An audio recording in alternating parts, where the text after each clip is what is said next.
یہ کہانی ہے ایک لڑکی اور گوریلے کی۔ گوریلا اور گلاب۔ اینا ایک مشہور وائلڈ لائف ریسرچر تھی جس نے اپنی زندگی جنگلی حیات کے مطالعے کے لیے وقف کر رکھی تھی۔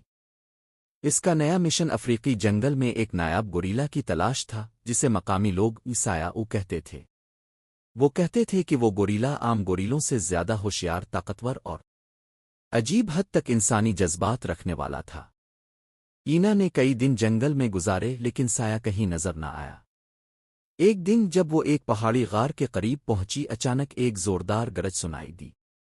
اس سے پہلے کہ وہ کچھ سمجھ پاتی، ایک بڑا سیاہ گوریلا اس کے سامنے آ کھڑا ہوا۔ اس کی آنکھوں میں ایک عجیب چمک تھی، جیسے وہ اینا کو پہچانتا ہو۔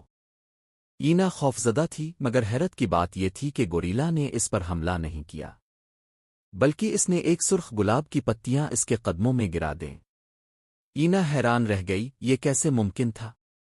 کیا یہ کوئی اشارہ تھا؟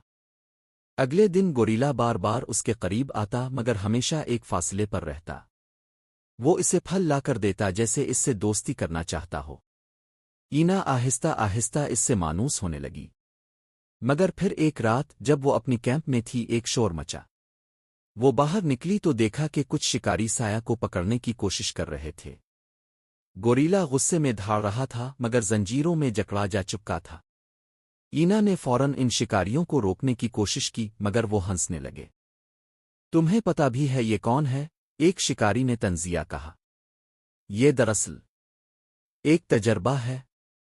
اینا دم بخود رہ گئی جب اس نے سنا کہ سایہ کوئی عام گوریلا نہیں، بلکہ وہ ایک پرانا سائنسی تجربہ تھا جہاں اسے انسانی جذبات اور عقل دی گئی تھی۔ وہ محبت، وفاداری اور دوستی سب کچھ سمجھتا تھا۔ اینا نے اسے بچانے کی پوری کوشش کی، مگر وہ بے بس تھی۔ شکاری گوریلے کو قید میں لے گئے اور اینا بس دیکھتی رہ گئی۔ وہ جانتی تھی کہ وہ ایک عام جانور سے نہیں، بلکہ ایک ایسے وجود سے بچھڑ رہی تھی جو شاید اس سے بہتر محبت کرنا جانتا تھا، مگر قسمت نے انہیں ایک دوسرے کے لیے نہیں چنا تھا۔